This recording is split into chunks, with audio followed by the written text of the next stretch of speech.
يفقهنا في الدين ويعلمنا التأويل، وأن الله يقضي كل حاجاتنا حسية ومعنوية ظاهرة وباطنة، وأن الله يطول أعمارنا ويوسع أرزاقنا في طاعة الله وطاعة رسوله، وأن الله يشفي مرضانا ويجمع شملنا على الهدى ويؤلف ذات بيننا ويولي علينا خيارنا ويصرف عنا شرارنا ويكفينا وإياهم شر الفتن والمحن والمؤذين والمعتدين من قريب أو بعيد، ويرخي أسعارنا ويغزر أمطارنا ويعطي كل سائل منا ومنكم سعده على ما يرضي الله ورسوله، ويفتح علينا فطور العارفين ويفقهنا في الدين ويعلمنا التأويل على هذه النية، وأن الله يبارك في جلستنا هذا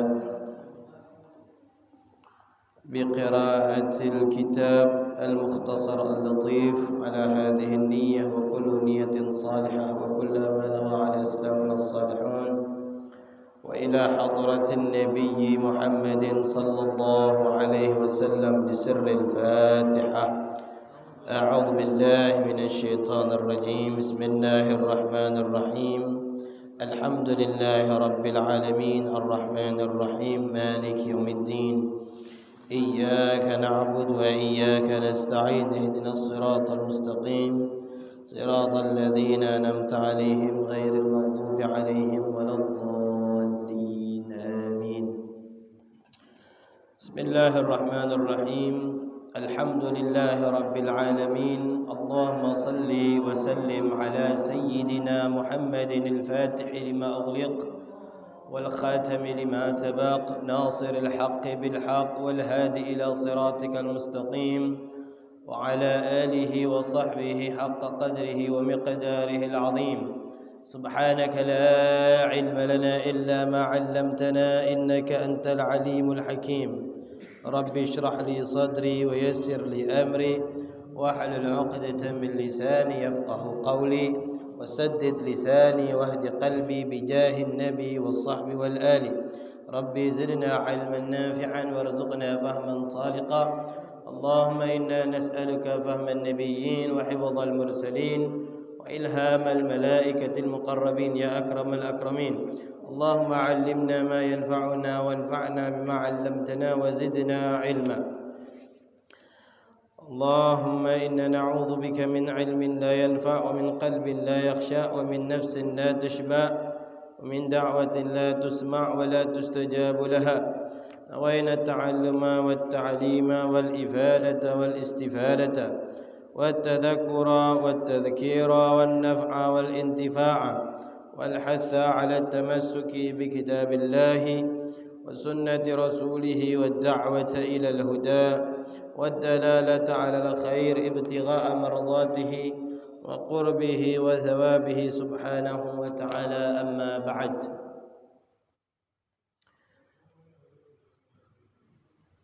Ma'asyiral hadirin, alhamdulillah pada pertemuan sebelumnya kita telah membahas tentang kefarduan daripada wudhu. Pada pembahasan sebelumnya itu bahwasanya kita harus tahu poin yang paling penting di dalam berwudhu.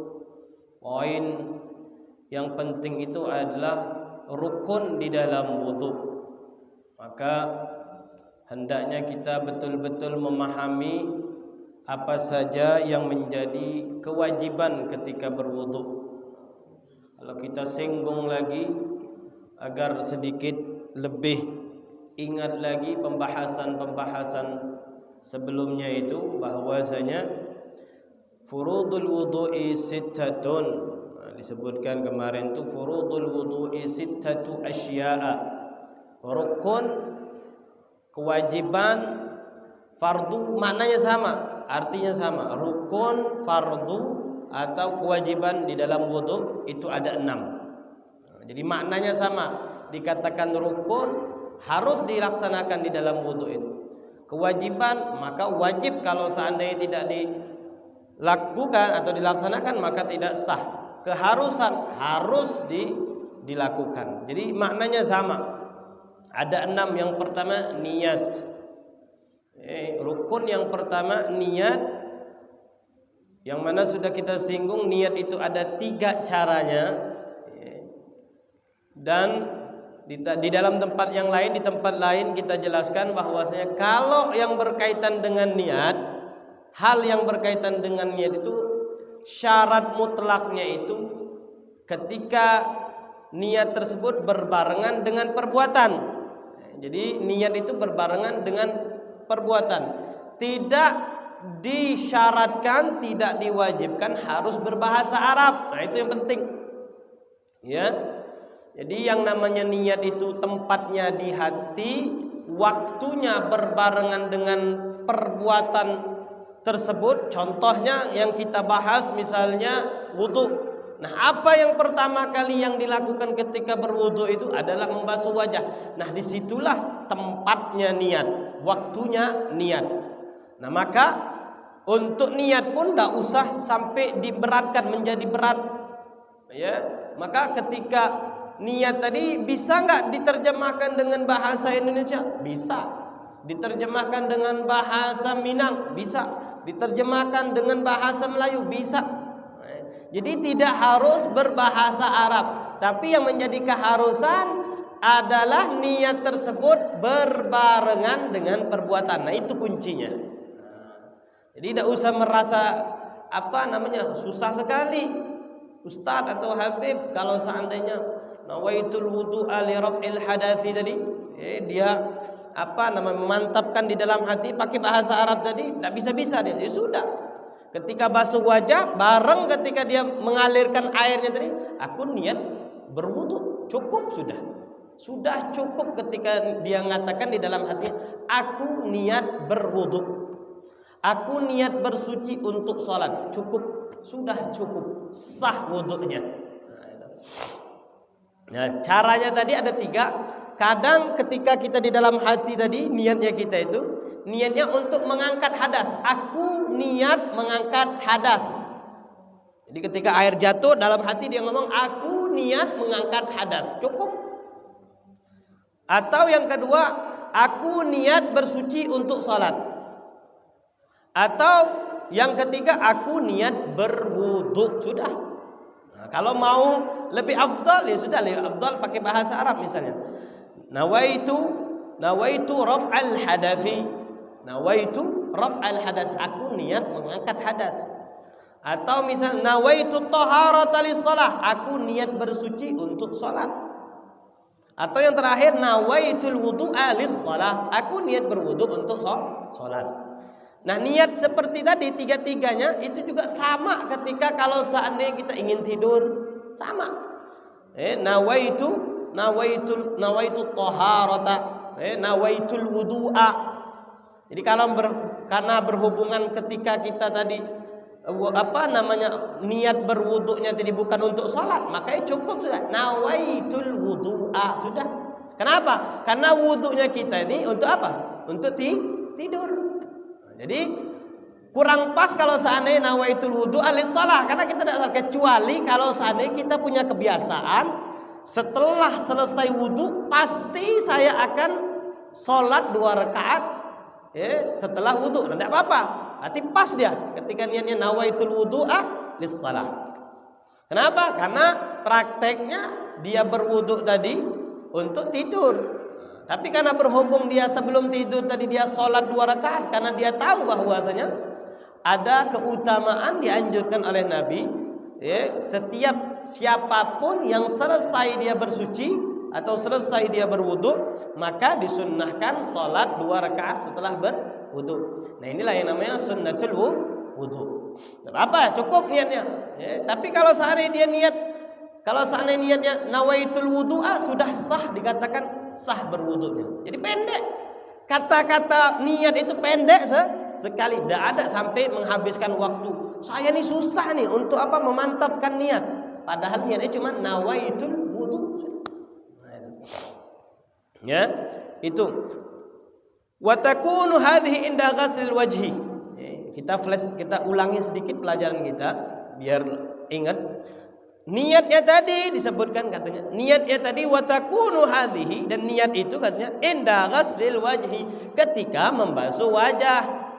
Ketika membasuh wajah, bukan sebelum membasuh wajah. Ini perlu saya ulang-ulang terus, jangan sampai nanti kita masih memakai cara lama, yang mana cara lama itu keliru sebenarnya. Kenapa? Karena kita tidak belajar, cuman kita lihat saja. Yang kita lihat belum betul-betul kita mempelajari apa yang ada dikatakan ulama. Makanya sering diulangi lagi bahwasanya niat itu berbarengan dengan membasuh wajah, bukan niat itu sebelum membasuh wajah, bukan niat itu diucapkan nawaitul wudu'a li raf'il hadatsil asghari fard, bukan. Tapi ketika kita mengucapkan itu dapat pahala. Makanya mengucapkan talaffuz bin niyah hukumnya sunnah. Tapi sunnah tersebut belum bisa menutupi kalau seandainya kita niatnya tadi tidak berbarengan dengan membasuh wajah di hati. Hanya fungsinya untuk membantu saja. Selanjutnya membasuh wajah, jami'ihi sya'ran wa basharan. Jadi rukun yang kedua membasuh wajah, apa saja yang ada di wajah wajib terkena air. Apa saja. Apa saja yang ada di wajah wajib terkena air. Hanya dikecualikan kalau seandainya kita mempunyai jambang yang lebat dan jenggot yang lebat.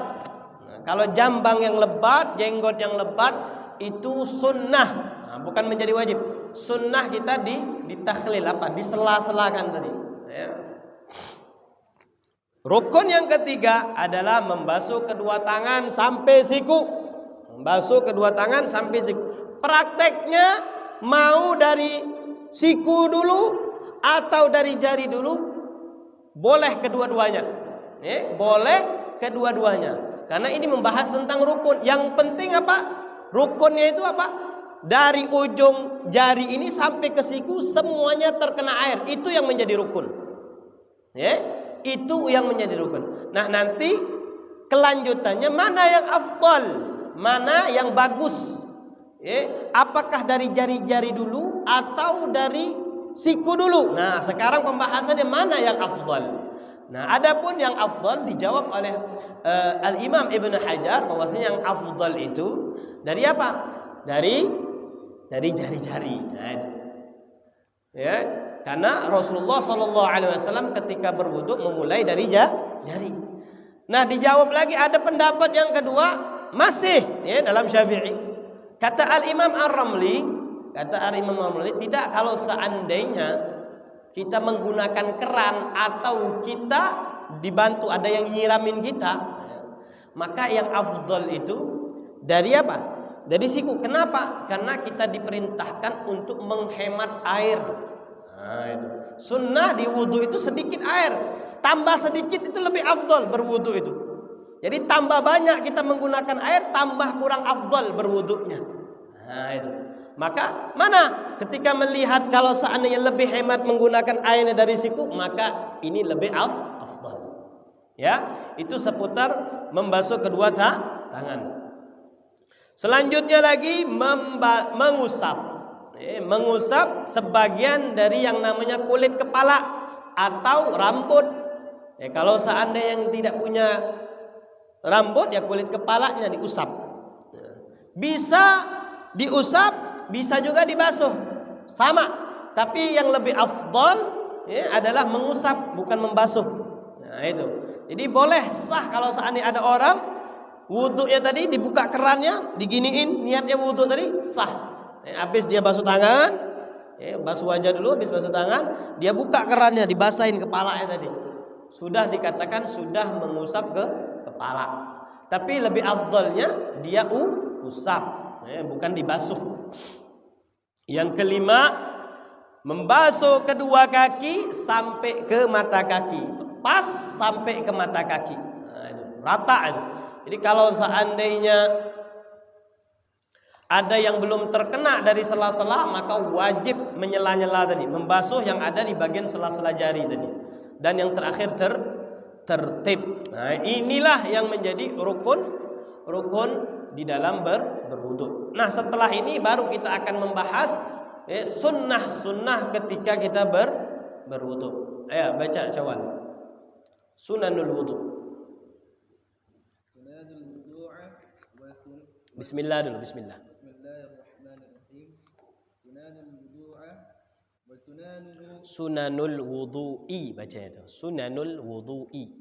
Sunanul wudu'i wa sunanuhu as-sawaku. As-siwaku. As-siwaku. Terus. Thumma at-tasmiyatu wa ghuslul kaffaini. Terus. Masih panjang tuh. ثم المضمضات ثم استنشاق والاستنشار والتثليث ومسح جميع الرأس ثم الأذن أذنين ثم الأذنين والصمة والسماخين وتخليل اللحية الكثيفة وتخليل الأصابع وتطويل الغرات والتحجيل والموالة وترك الاستعانة في الصب وترك التنشي بخرقات. Tamam. Hasbuk, cukup. Nah, sekarang setelah kita tahu tadi bagian mana yang menjadi fardu, bagian mana yang menjadi rukun, maka sekarang kita kejar ini yang namanya sunnah-sunnah di dalam wudu agar wudunya menjadi lebih sempurna lagi dan lebih afdal lagi. Makanya orang dulu itu disebutkan katanya mereka itu berwudu bisa sampai 1 jam. Saking apa? Saking betul-betul mereka itu mempersiapkan diri mereka itu untuk sholat. Jadi mereka mempersiapkan sholatnya itu. Jadi khusyuknya mereka itu dimulai dari berwudu. Bagaimana adab mereka ketika berwudu. Jadi betul-betul mereka mempersiapkan diri mereka itu jauh-jauh hari. Jauh-jauh hari. Artinya maksudnya sebelum sholat saja mereka itu sudah siap betul-betul. Nah, makanya maka perlu kita memperhatikan jika kita mengaku pengikutnya Rasulullah Sallallahu Alaihi Wasallam, maka sunnah-sunnah yang dilakukan oleh Rasulullah Sallallahu Alaihi Wasallam patut kita contoh, patut kita ikuti. Nah, itulah yang namanya ahlus sunnah wal jamaah. Ahlus sunnah itu apa? Orang yang selalu mengikuti sunnah. Jadi banyak sunnahnya Rasulullah itu.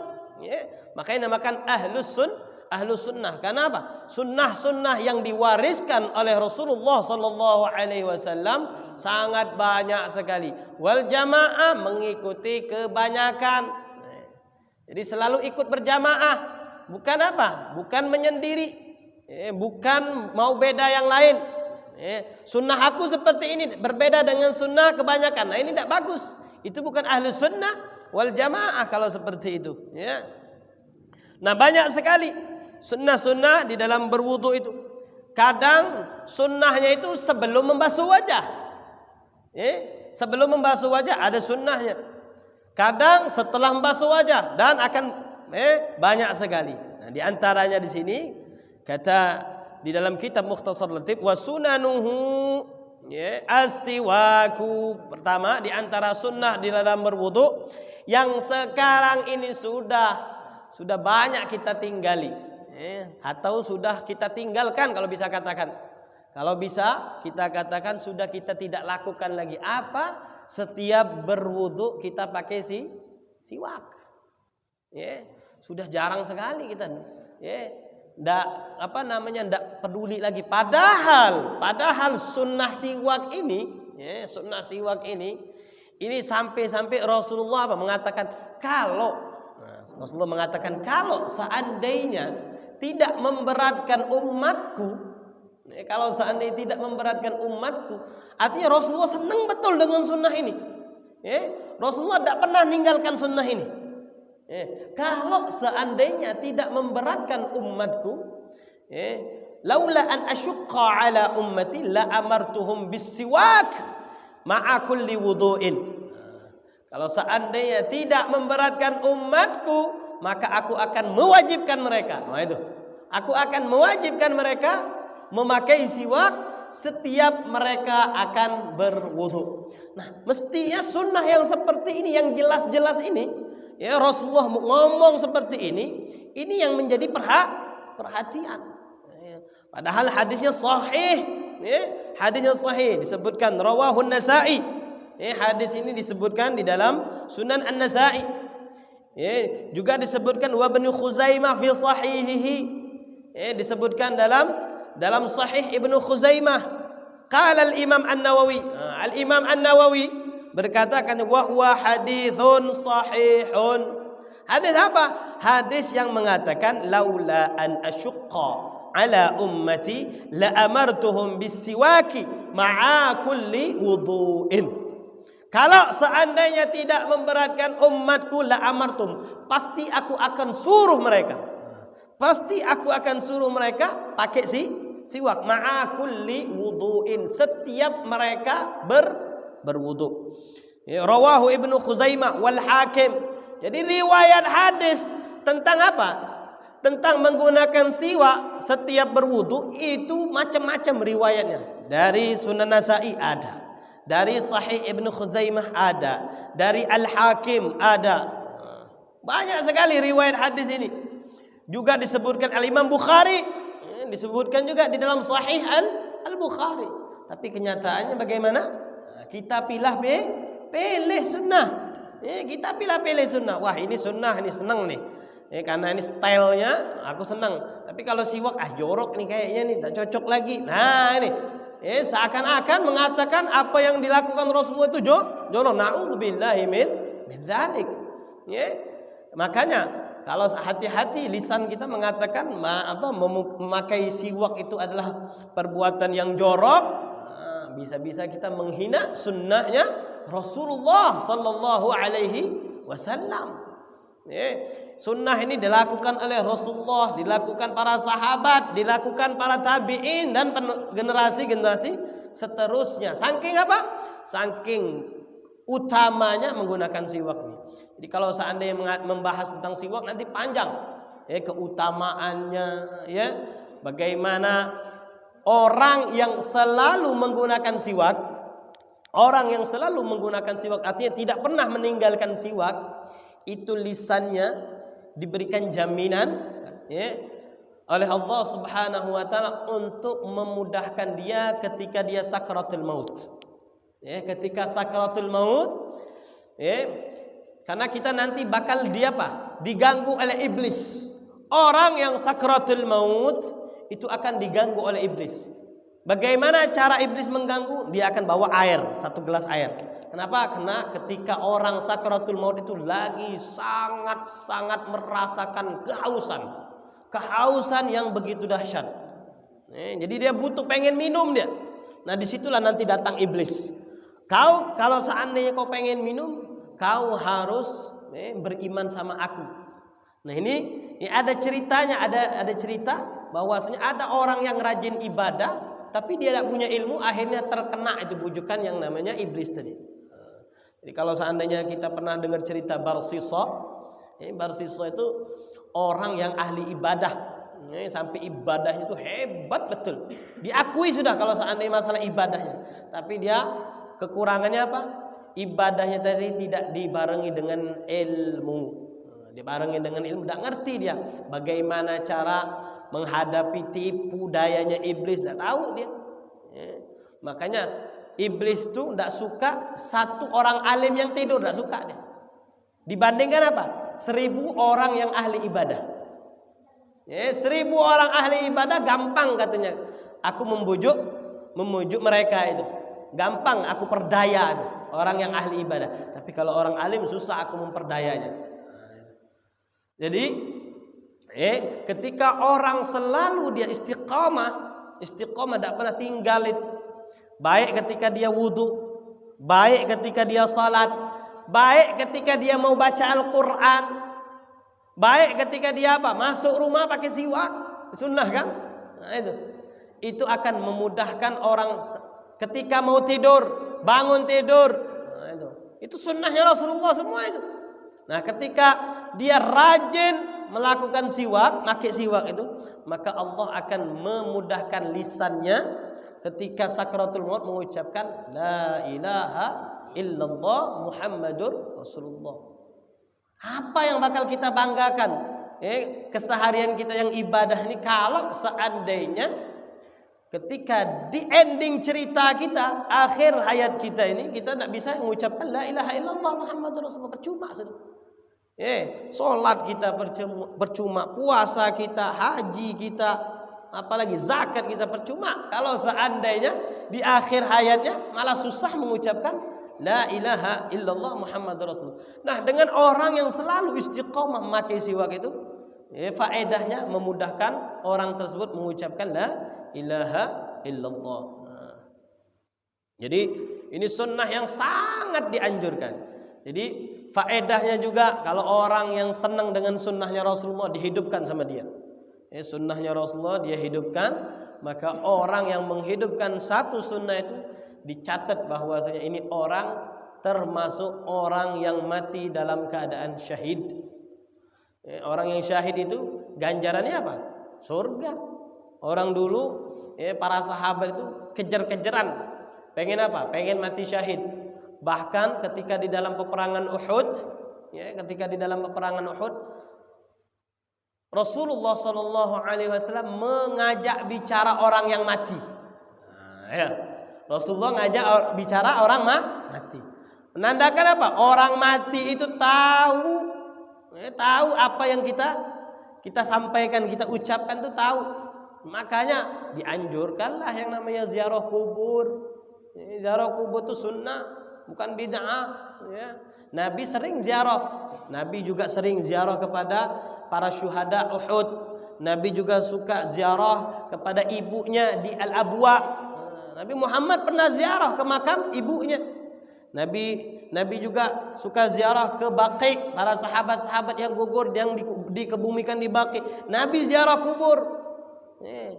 Jangan mengatakan ziarah itu perbuatan kesyirikan. Hati-hati. Kenapa? Karena Rasulullah yang mengajarkan untuk ziarah kubur. Tapi tujuannya untuk apa dulu? Tujuannya untuk apa? Tujuannya untuk dapat nomor. Tujuannya untuk supaya lolos jadi ASN. Hati-hati nanti niatnya. Biar lolos proposalnya. Lain lagi ceritanya itu. Makanya ketika ziarah kubur, benerin dulu niatnya. Ini adalah sunnahnya Rasulullah. Jangan sampai aku campur adukkan sunnahnya Rasulullah dengan niat-niat yang tidak benar, yang bertentangan dengan apa yang dibawa oleh Rasulullah Sallallahu Alaihi Wasallam. Nah, makanya nih balik kepada siwak tadi. Rasulullah Sallallahu Alaihi Wasallam sangat menganjurkan umatnya untuk memakai siwak setiap berwudu dan setiap sholat. Makanya istilah siwak ini ada dua. Kadang dia dijadikan istilah sebagai alatnya, yang sering kita beli itu. Ada sebagian jamaah ada yang suka menjual siwak gitu. Saudara kita jamaah suka menjual siwak. Nah, ini alat untuk menggosok gigi ini juga dinamakan siwak. Dan siwak ini juga sebagai istilah apa? Menggosok sesuatu dengan yang kasar, menggosok gigi dengan sesuatu yang kasar. Makanya di sini disebutkan yang namanya siwak itu ad-dalak wa alatuh. Bisa dikatakan perbuatannya itu namanya siwak, atau siwak itu bisa dikatakan alatnya. Alatnya. Seperti istilah kalau di dalam bahasa Arab itu namanya mirhadun. Kalau kita belajar istilah mirhad itu bisa dikatakan tempat yang disiapkan bukan mirhatun tapi ghaitun. Ghaitun itu bisa dikatakan tempat orang buang hajat. Jadi istilah ghait itu bisa diartikan tempatnya buang hajat, atau ghaitun itu adalah sesuatu yang keluar dari orang yang buang hajat, itu namanya ghait. Nah, itu belajar bahasa Arab ya. Maka istilah siwak ini bisa dikatakan perbuatannya, atau siwak ini dikatakan alatnya. Wa syar'an isti'malu 'udil arak aw nahwihi fil asnan wa ma haulaha. Jadi yang namanya siwak ini apa? Menggunakan ranting. Jadi kalau seandainya ada sikat gigi, bisa nggak digunakan Habib? Bisa. Tapi kalau lebih afdalnya, pakai yang namanya ranting arak yang sering dibungkus tuh. Kalau sekarang ini sudah steril, dibikin kayak seperti pulpen. Ditaruh di dalam situ, aman, bersih, steril. Jadi tidak ada istilah ini bakal kotor, bakal kena debu. Kenapa? Sudah steril. Setiap kita mau menggunakan, kita bersihkan dengan air. Itu. Menggunakan ranting arak. Jadi yang namanya kayu siwak itu namanya kayu arak. Au nahwahu, bisa dari zaitun, bisa dari apa saja, ranting apa saja bisa digunakan untuk siwak, selagi bisa ada seratnya tadi. Itu. Fil asnan, di sekitar gigi dan juga di sekitar lidah. Jadi menggosok namanya siwak itu, kalau dicontohkan tuh seperti ini, angka 8. Dari atas 1, 2, 3 kali. Setelah itu kita gosokkan lidah kita memanjang. Nah, ini ada sahabat yang melihat Rasulullah seperti itu, memakai siwaknya itu. Kalau sekarang sudah, kalau seandainya kita ada sikat gigi, niatkan setiap kita berwudu kita gosokkan tuh sikat gigi kita, dapat pahala sunnah. Itu ketika wudu, tapi disunnahkan juga ketika mau sholat. Karena di dalam hadis lain disebutkan raq'atani bisiwakin khairun min 70 raq'atan bila siwak. 2 rakaat memakai siwak itu lebih afdal, lebih besar pahalanya daripada orang yang salat 70 rakaat tanpa pakai siwak.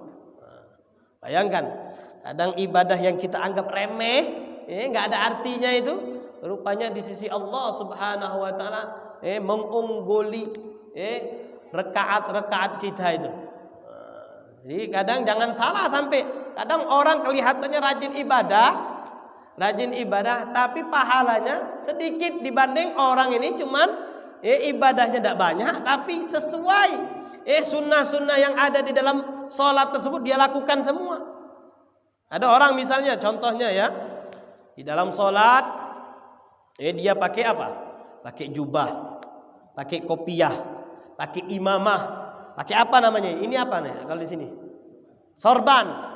Sama orang yang biasa-biasa saja, pakai kaos, yang penting dia menutup aurat. Dia sholat itu 70 rakaat, yang pakaiannya biasa tadi. Sholat 70 rakaat dengan orang yang sholatnya dengan apa? Dengan gamisnya, dengan imamahnya, dengan kopiahnya, dengan sorbannya. Jauh lebih afdal orang tersebut walaupun sholatnya 20 rakaat, sedangkan yang tadi sholatnya 70 rakaat. Jadi jangan apa? Jangan melihat banyaknya tadi, belum tentu banyaknya tadi pahalanya juga lebih banyak. Nah, kapan menggunakan siwak ketika berwudu? Disunnahkan setelah membasuh telapak tangan. Nawaitu sunanal wudu. Ketika kita wudu kan disunnahkan untuk membasuh telapak tangan dari sini sampai ku'. Ini namanya ku' bahasa Arabnya. Ini namanya asabi'. Ini namanya usbu'. Jari-jari. Nah, disunnahkan kita basuh tadi sampai mana? Sampai ku', sampai pergelangan ini.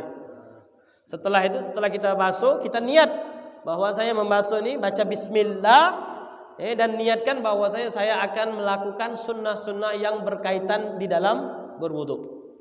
Sudah basuh, baru kita ambil siwak. Kalau tidak ada siwak, Habib, kalau nggak ada ranting gimana? Tidak ada ranting, adanya sikat gigi. Kalau seandainya tidak ada sikat gigi, sudah pakai kain. Pakai kain. Sudah mendapatkan kesunnahan bersiwak. Nah, itu. Di dalam sholat kita itu Niatkan dalam salat, biasakan. Kalau seandainya kita risih dengan dengan tali siwak, ya sudah. Tapi lebih afdal tetap pakai kayu arok namanya. Pakai yang namanya kain ini. Kita gosokkan gigi. Walaupun sedikit digosokkan.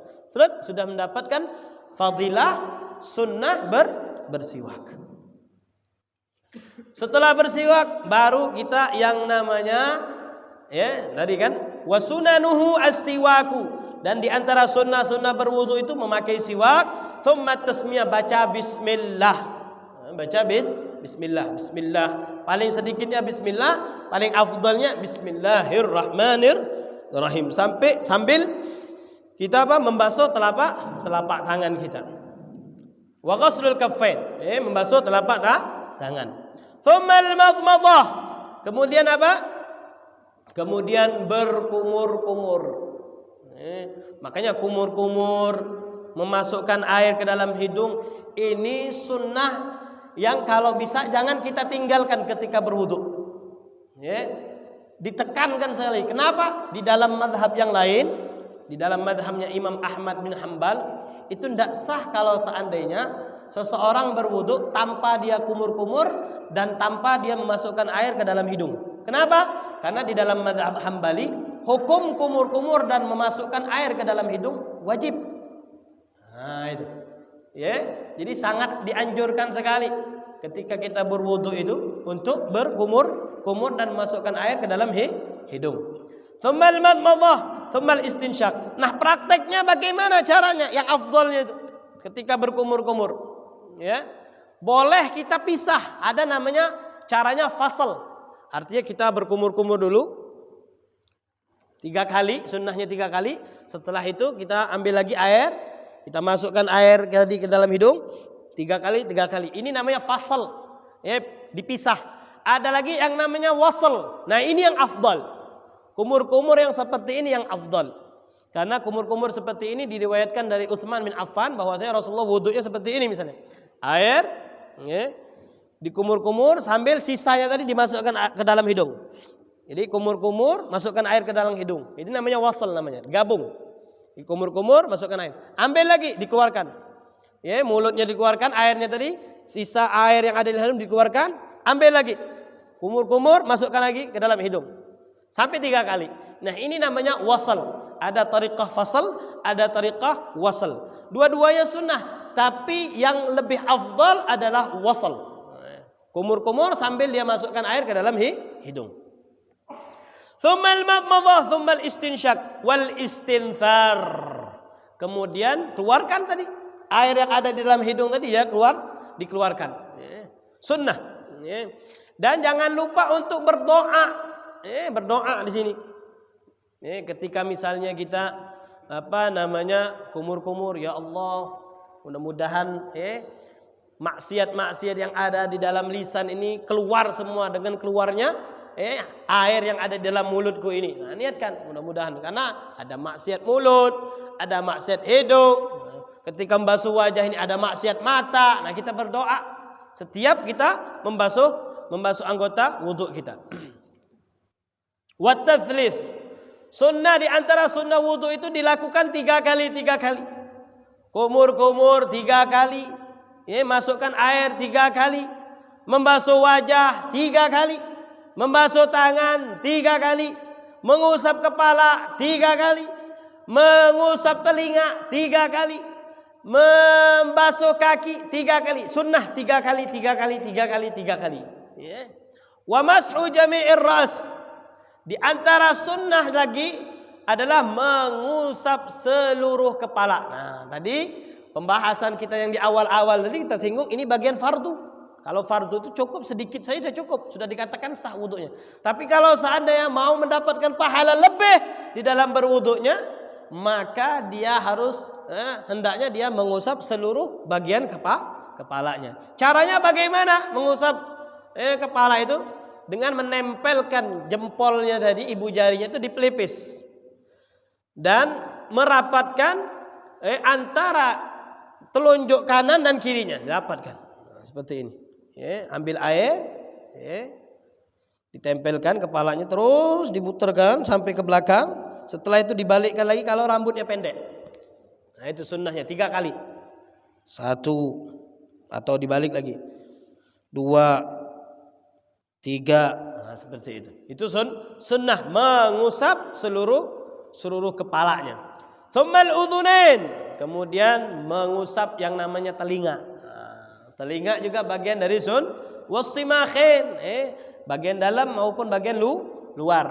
Wa takhlilul lihya al-kathifah, di antara sunnah di dalam wudu itu kalau seandainya punya jenggot yang lebat disunnahkan. Nah, pakai tangan kanan. 1, 2, 3. Kalau seandainya ada jambang, 1, 2, 3, 1, 2, 3. Nah, itu sunnah. Wa takhlilul asabi'. Ketika kita membasuh telapak tangan, disunnahkan apa? Nah, diginiin. Bukan seperti ini tapi diginiin. Nah, seperti ini. Ini namanya takhlilul asabi'i. Nah.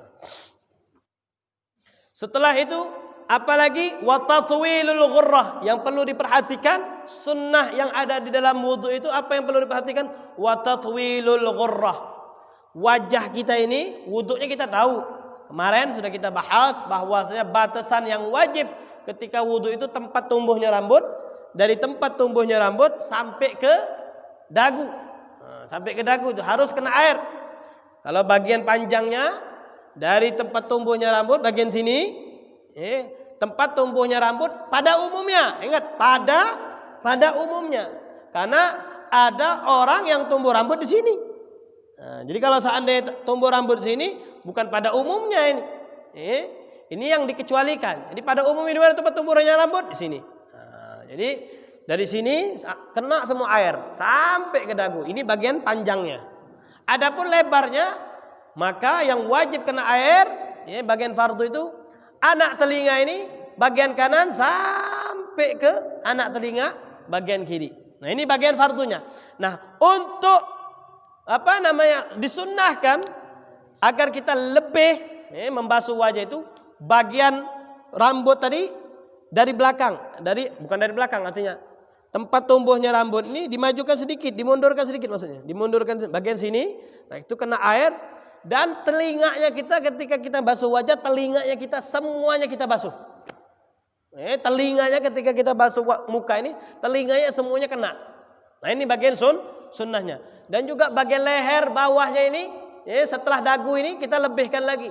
Nah, ini termasuk dalam hadis kata Rasulullah SAW, ummati yud'auna yaumal qiyamati ghurran muhajjalina min atharil wudu, faman istata'a an yusbighil wudu fal yusbigh. Maka di dalam hadis itu katanya nanti umatku, ada ciri-ciri umatku ini kata Rasulullah, wajahnya bercahaya, tangannya bercahaya, kakinya bercahaya. Dari apa? Dari ketika dia bersuci, ketika dia berwudu, dia lebihkan bagian fardunya tadi. Cepat betul waktunya.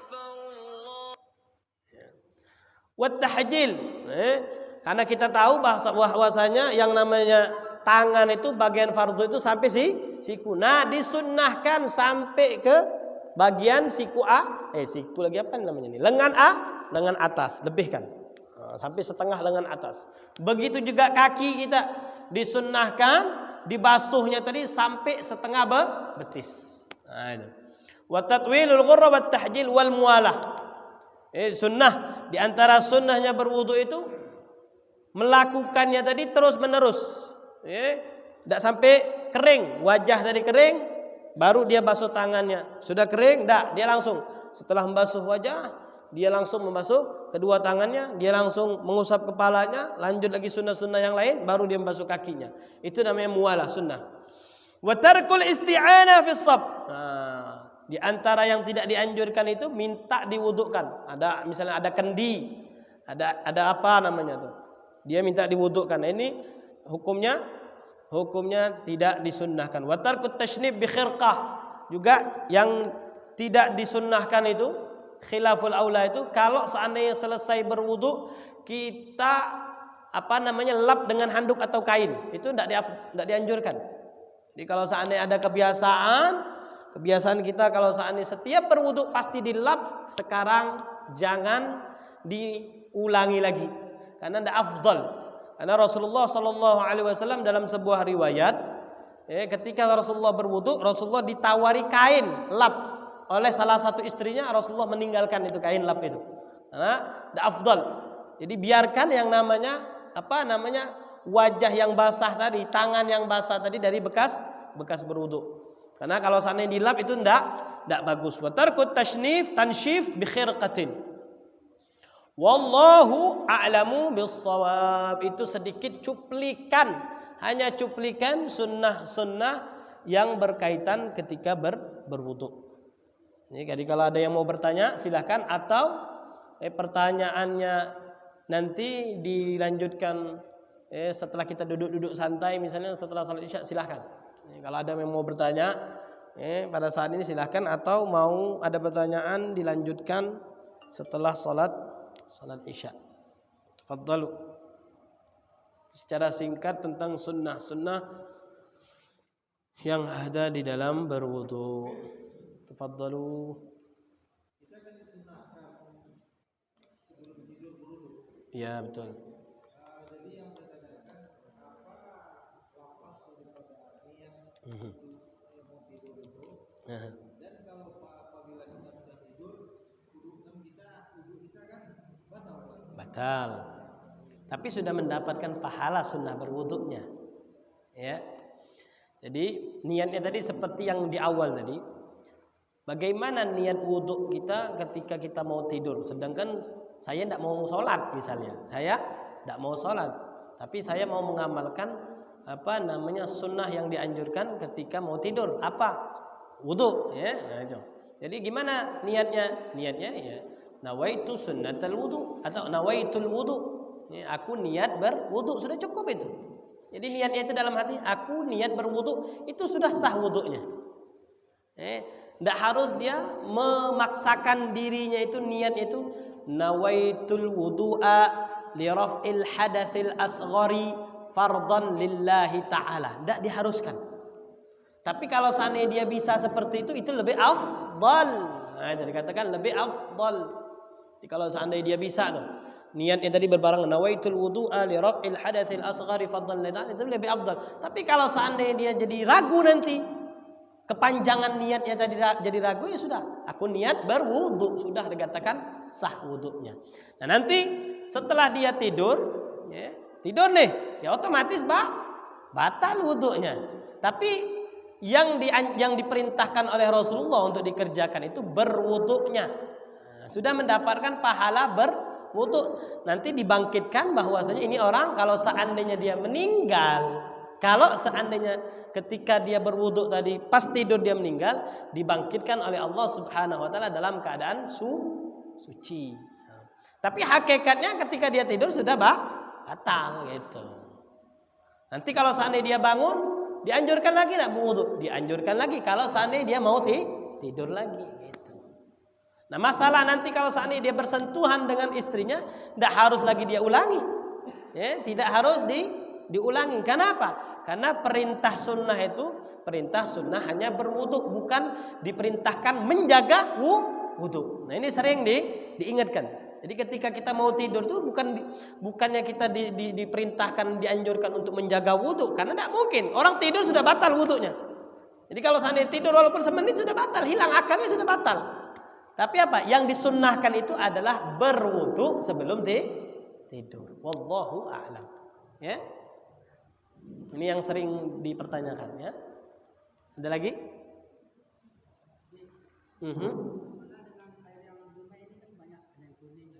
Ya.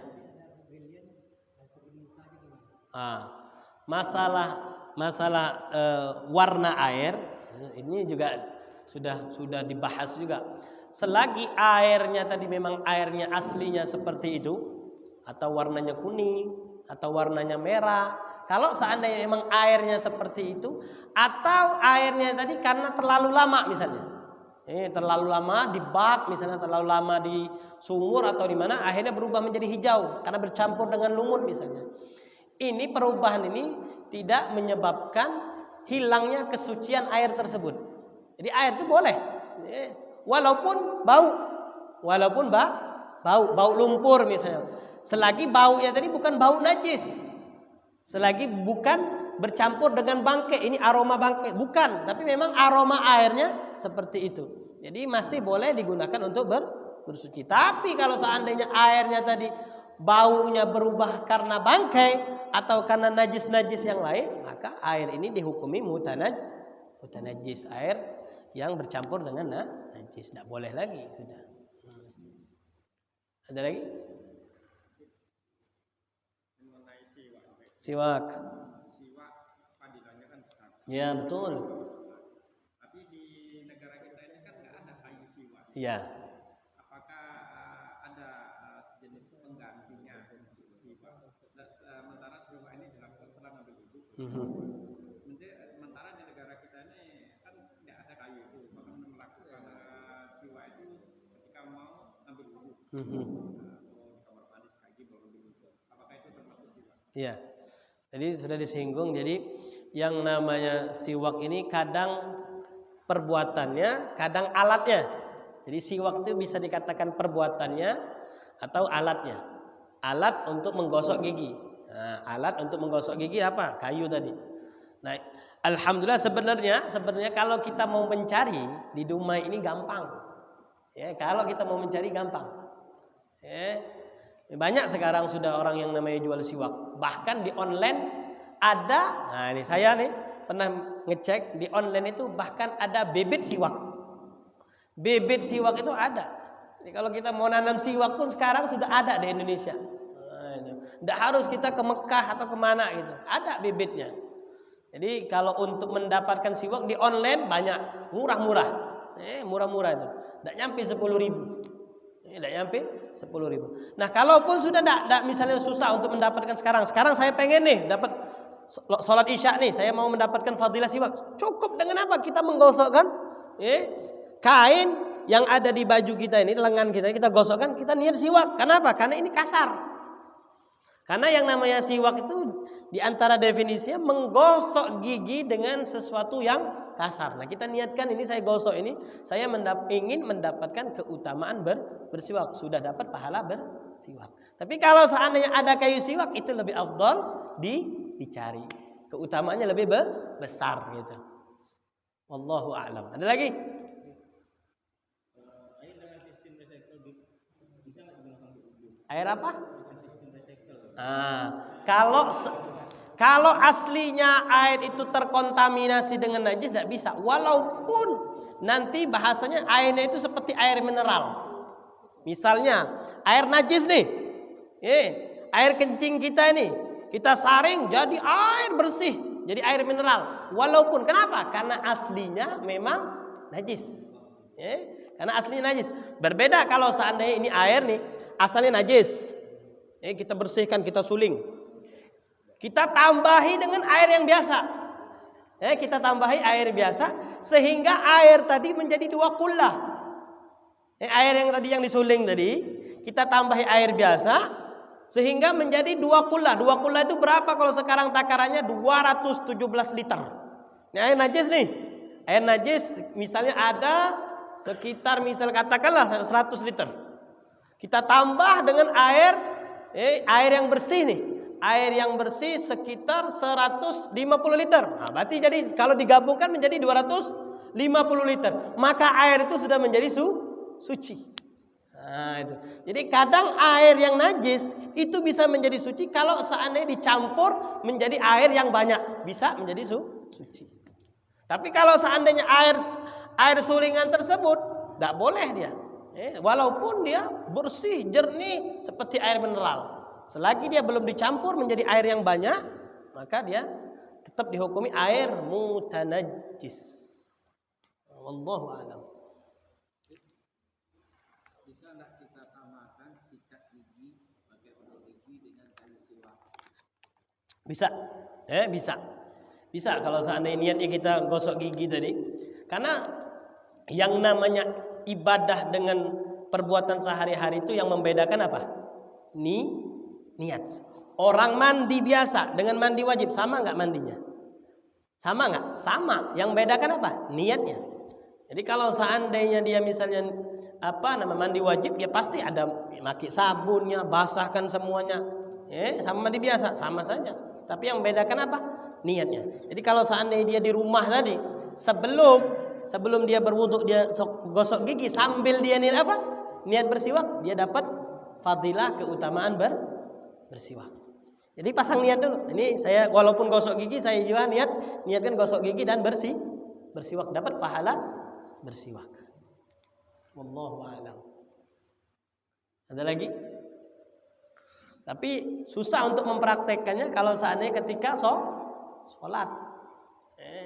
Kadang orang nanti, kenapa si fulan ini bawa apa? Bawa sikat gigi. Padahal kalau dia mau pun dia dapat keutamaan tentang bersiwak walaupun dia pakai sikat gigi tadi.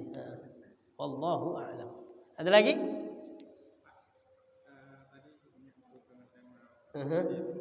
Air. Iya. Iya.